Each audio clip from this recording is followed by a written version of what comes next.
Bwana wetu Yesu Kristo asifiwe. Mheshimiwa Mwenyekiti wa CCT mkoa, Baba Askofu Mjema, wapendwa wasaidizi wa maaskofu, wapendwa wakuu wa majimbo, wapendwa mwenyeji wetu, kiongozi wa mkoa huu wa Kilimanjaro Kanisa Anglikana, wapendwa wachungaji wenzangu na wote mliokusanyika hapa, na wasalimu kwa jina la Bwana. Ninaitwa Daniel Henry Mono. Nimekwisha kutambulishwa. Namshukuru Mungu kwa kunipa nafasi ya kushiriki katika ibada hii na kipekee kutafakari pamoja neno hili la Mungu ambalo ametupa. Tunamshukuru Mungu sana kwa ajili ya siku hii na kwamba ametujalia uzima, mimi na wewe tumeweza kuwa sehemu ya ibada hii.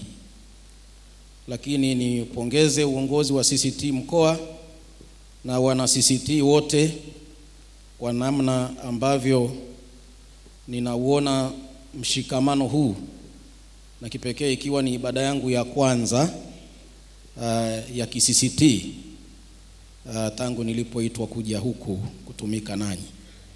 Ni jambo la pekee sana ambalo halipo mahali pengi, na ninaungana na mheshimiwa kiongozi wetu wa kanisa la Anglikana hapa mkoa wa Kilimanjaro, ule ujumbe unaowaambia wale wa Arusha unanena vema, kwa sababu jambo hili halipo mahali pengi, linampa Mungu utukufu. Kwa hiyo tunamtukuza Mungu kwa jambo hili. Ujumbe wetu tuliopewa ni kuhusu haki, na tumekwisha kusoma ya kwamba haki inaliinua taifa, dhambi inaleta aibu. Maana yake dhambi inalishusha chini taifa, haki inapandisha juu taifa, lakini dhambi inalishusha taifa chini, tena ni aibu. Nimebarikiwa na nyimbo mbalimbali zilizoimbwa hapa, lakini kipekee sana kuna wanafunzi wale wa Machame ni kama waliigilizia mahubiri yangu. Wameanza mwanzo mpaka mwisho, yani wametiririka mwanzo mpaka mwisho. Kwa ninawapongeza wale vijana, watoto wetu. Mungu awabariki sana. Mmefanya kazi njema na mmetupa ujumbe mzuri. Lakini na waimbaji wengine, ila wale watoto wameongoza. Bwana asifiwe. Hiyo ni kwa mujibu wa mimi, kwa sababu unaweza ukasema umetumia kigezo gani cha kwangu. Haki huinua taifa, haki huinua familia, haki huinua kanisa. Maneno haya nimeyaandika, na maneno haya watoto wetu wale wameyaimba, na kwa vinywa vya mashahidi wawili au watatu neno linathibitishwa ya kwamba tukiacha haki kanisa halitainuka, litaanguka. Tukiacha haki familia zitaanguka. Tukipuuza haki jamii yetu itasambaratika. Haki ikikosekana, kinachotokea ni aibu. Tena neno limesema dhambi ni aibu kwa watu wowote. Yani wowote, maana yake hakuna anayebaki pale. Na mara nyingi tunaposoma neno hili huwa tunadondoshaga ile woo moja. Wengi wanasema dhambi ni aibu kwa watu wote, lakini haijaandikwa wote, imesema wowote. Maana yake hakuna anayesalimika akiacha kutenda haki wowote. Hakuna anayesalimika, awe na cheo asiwe na cheo, awe na elimu asiwe na elimu, awe mwanamke awe mwanamume, akiacha haki hayuko salama. Awe anapigiwa saluti au hapigiwi, vyovyote vile, akiacha haki hayuko salama. Ndugu zangu, ni rahisi sana kutamka neno haki, lakini kutenda haki wakati mwingine ni changamoto kwa wengi. Wengi unasikia wakisema jamani tutende haki, jamani tutende haki. Hata wakati mwingine, mara nyingi nimesikia hata viongozi wa kisiasa wakisema tutahakikisha uchaguzi wa mwaka huu utakuwa wa haki. Lakini baadaye yanatokea mambo ambayo yanatokea. Kusema haki ni jambo moja, lakini kuisimamia ni jambo jingine. Katika Injili ya Mathayo mtakatifu sura ya 5 mstari wa 20, Bwana wetu Yesu Kristo anatukumbusha.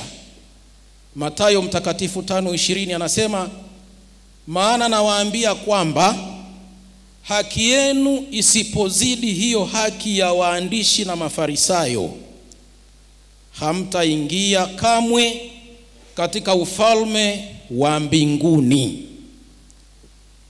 Dhambi ni aibu kwa watu wowote, lakini haki huinua.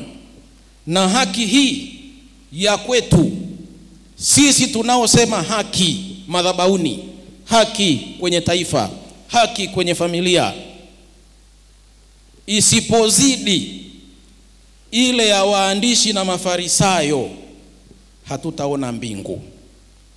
Sasa hiyo shida ya waandishi na Mafarisayo ilikuwa ni ipi? Shida ya waandishi na Mafarisayo ilikuwa kusema haki bila kutenda haki. Na hawa walijawa na unafiki. Na mimi ninaomba tusiwe na haki ya unafiki. Ndiyo iwe ndiyo, hapana iwe hapana. Injili ya Mathayo mtakatifu sura 23 mstari wa 25, Bwana Yesu anaikemea haki ya unafiki. Ile hali ya Mafarisayo, hali ya waandishi. Mathayo 23:25 anasema, ole wenu waandishi na Mafarisayo wanafiki, kwa kuwa mnasafisha nje ya kikombe na chano, na ndani yake mmejaa unyang'anyi na kutokuwa na kiasi. Kwa hiyo haki yetu isiwe ya kinafiki, lakini haki yetu iwe haki yenye kweli tupu, ambayo ndani na nje kunafanana. Napenda kukaza mambo machache katika siku hii. Jambo la kwanza, sisi kanisa, sisi wa Kristo tumeitwa tuwe watu wa haki. Na sasa hapa kuna changamoto, kwa sababu haki ni kumpatia mtu mwingine kile anachostahili, lakini pia hata kujipatia wewe mwenyewe kile unachostahili. Maandiko matakatifu yanatuagiza kumpenda jirani kama nafsi yako, sio kuzidi nafsi yako. Maana yake ukijinyima haki pia sio sawa. Upate kile unachostahili, lakini umpatie mwingine anachostahili.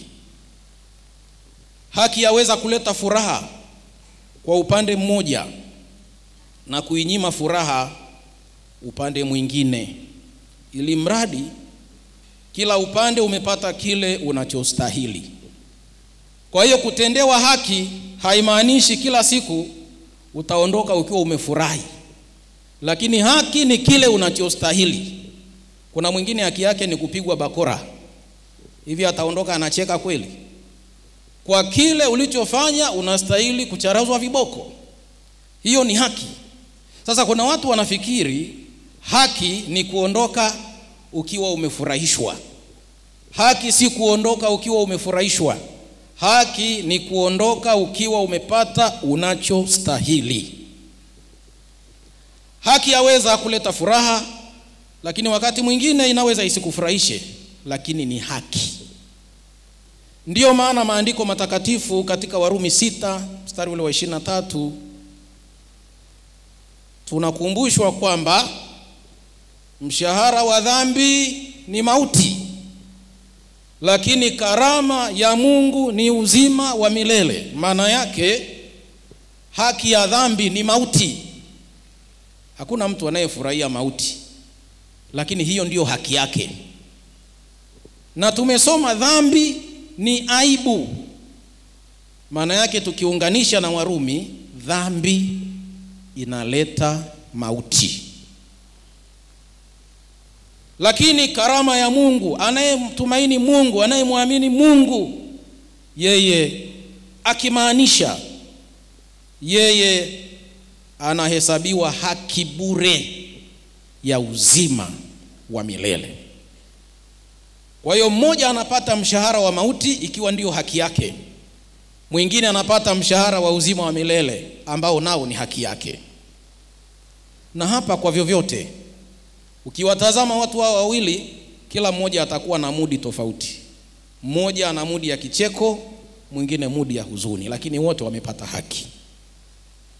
Na wakati mwingine sisi viongozi tunapata wakati mgumu. Unampa mtu iliyo haki yake, lakini anasema amenionea. Mtu akiwa na jambo lake angependa liamuliwe kwa favor ya upande wa kwake, hata kama haliko sawa. Lakini ndugu zangu, ifike mahali tukubali kwamba haki yangu ninaweza kuipokea hata kama haijanifurahisha. Jambo la pili, ninatoa wito kwa Watanzania na raia wote, hasa katika mwaka huu wa uchaguzi, tuwe watu wa haki. Hivi karibuni watu wataanza kuja kwetu kutuomba tuwape ridhaa ya kutuongoza. Wakati mwingine unajua kabisa huyu ni chenga, huyu hana mwelekeo, huyu anatudanganya, huyu ana maneno mazuri yaliyoandikwa lakini hayatekelezwi, huyu anatushawishi lakini hatekelezi.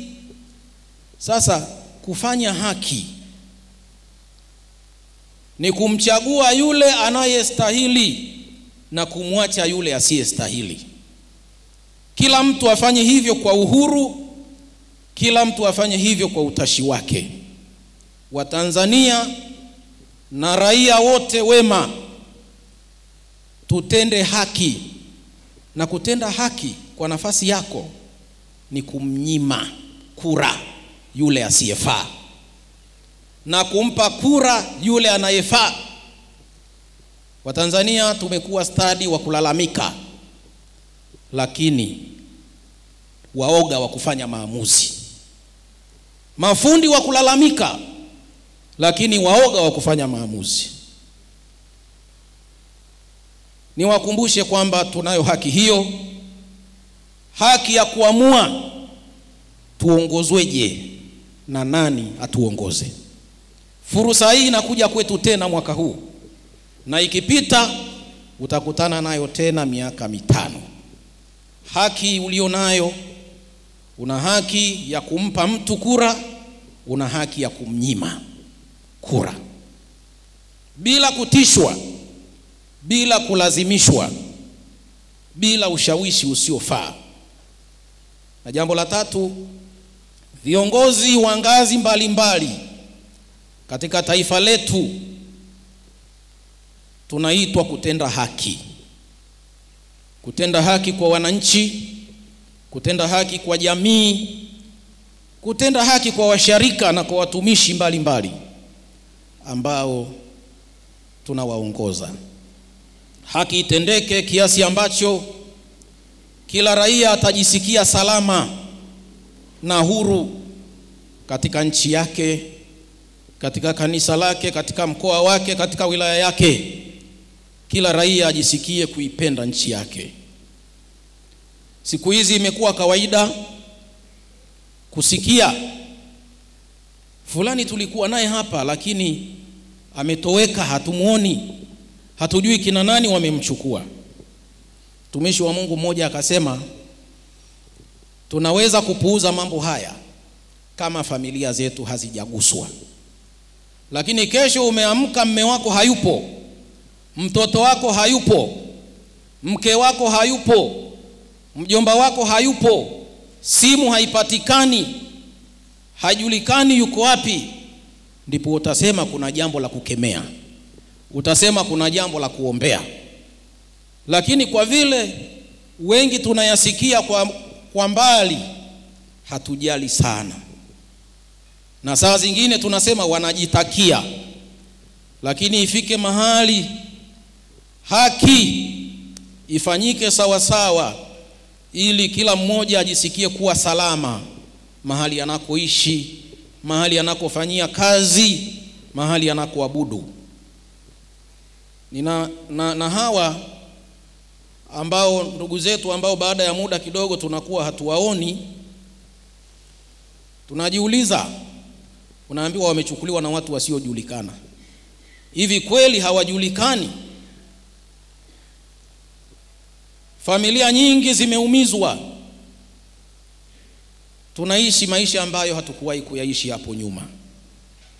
Kila Mtanzania kwa nafasi yako, kila msharika, kila Mkristo, kwa umoja wetu kama kanisa, tunapaswa kuchukua hatua ya kulinda haki za watu na kuishi haki, lakini kuyalinda maisha ya watu wengine. Watu wanaofanya maovu haya, wanaovunja haki hizi za raia wengine, wako kwenye mitaa yetu, wako kwenye maeneo yetu. Tusiwafiche, tuwafichue, tukemee wazi wazi, ili kila mmoja aweze kujisikia kuwa salama. Tumeona katika kitabu kile cha Wafalme haki inavyopotoshwa kwa mtu kutafuta kujimilikisha shamba tu. Na kule nilikokulia nimewahi kusikia kauli za wazee wakisema ardhi sio kitu cha kugombania kivile, kwa sababu wala sio kitu cha kudhulumu mtu mwingine, kwa sababu ukifa utapimiwa mita zako 2, nyingine watabaki watatumia wengine. Lakini unahangaika mpaka unaua mtu mwingine kisa shamba. Lakini mbaya zaidi, tumeona kesi za wajane, mume amekufa, mama anabaki pale ili sasa aendeshe familia, shemeji anainuka na mwingine wanainuka, wanataka mali za marehemu. Imefika wakati sasa kila mmoja achukue hatua ya kufanya kazi. Tafuta mali za kwako kwa uhalali, kwa njia ya haki.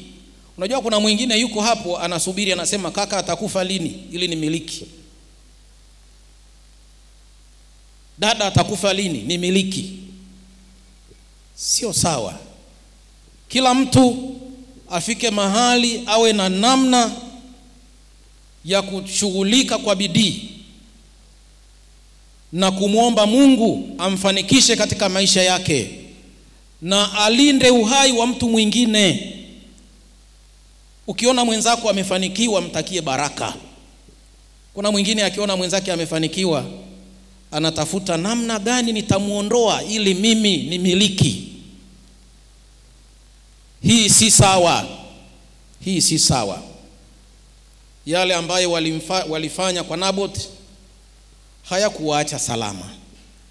Watu wanaopoteza watu wengine, wanaoua watu wengine kwa ajili ya tamaa zao, wakumbuke kwamba hawataishi milele katika dunia hii. Na wao pia siku zao zimehesabiwa na Mungu Mwenyezi.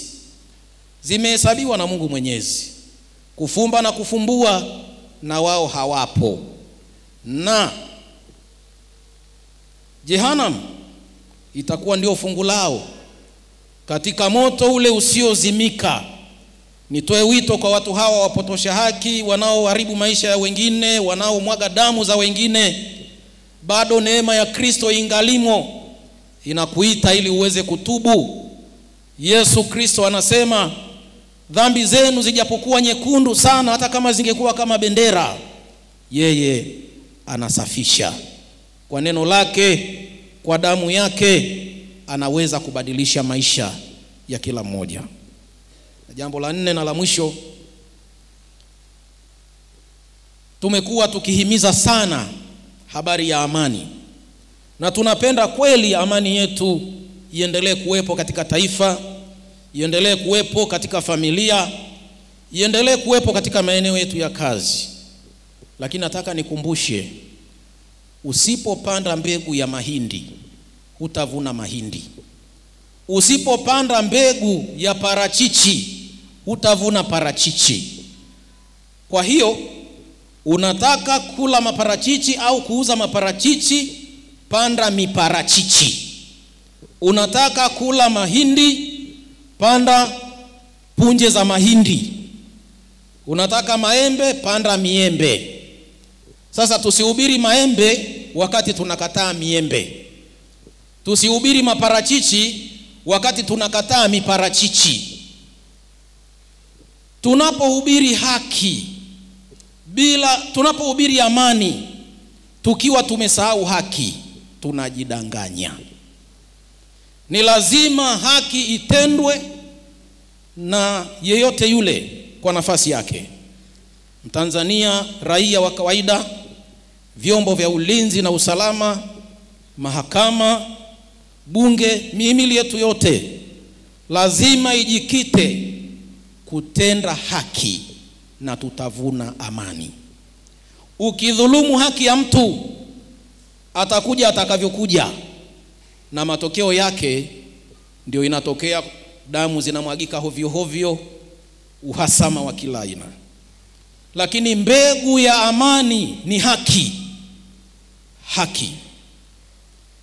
Ninukuu maneno ya mtumishi mmoja wa Mungu ninapokwenda kumaliza. Yeye alisema, huwa anasema hivi: ukimpiga mtu, usimchagulie jinsi ya kulia. Yaani, umenipiga alafu ninalia, usianze kuja kuniambia kwa nini unalia umefungua mdomo namna hiyo. Kwa nini unalia kwa namna hiyo? Lakini kama umempiga mtu, atalia atakavyolia. Na mimi ninasema, tukimtendea mtu haki, tukitendeana haki sisi kwa sisi, tutaivuna amani katika familia. Tukitenda haki katika taifa letu, tutavuna amani katika taifa letu, tena amani ya kudumu. Tukitendeana haki katika kanisa na katika makanisa tunayowakilisha, tutavuna amani, tena itakuwa amani ya kudumu. Na haki yetu izidi ile ya waandishi na Mafarisayo. Isiwe haki ya kutangazwa tu kwenye isiwe amani tu au haki ya kutangazwa kwenye TV ili kuonekana kwamba tumesema haki, lakini tuitende haki. Tusifanane kama makaburi ambayo kwa nje yanaonekana kama yamepakwa chokaa, lakini ndani yamejaa mifupa mitupu. Haki ni mbegu ya amani. Kanisa tuseme haki, lakini pia tuitende haki. Watanzania tuseme haki, lakini pia tuitende haki. Watanzania tuishi haki, na wote tukiishi haki tutavuna amani. Katika jina la Baba na la Mwana na la Roho Mtakatifu. Amen.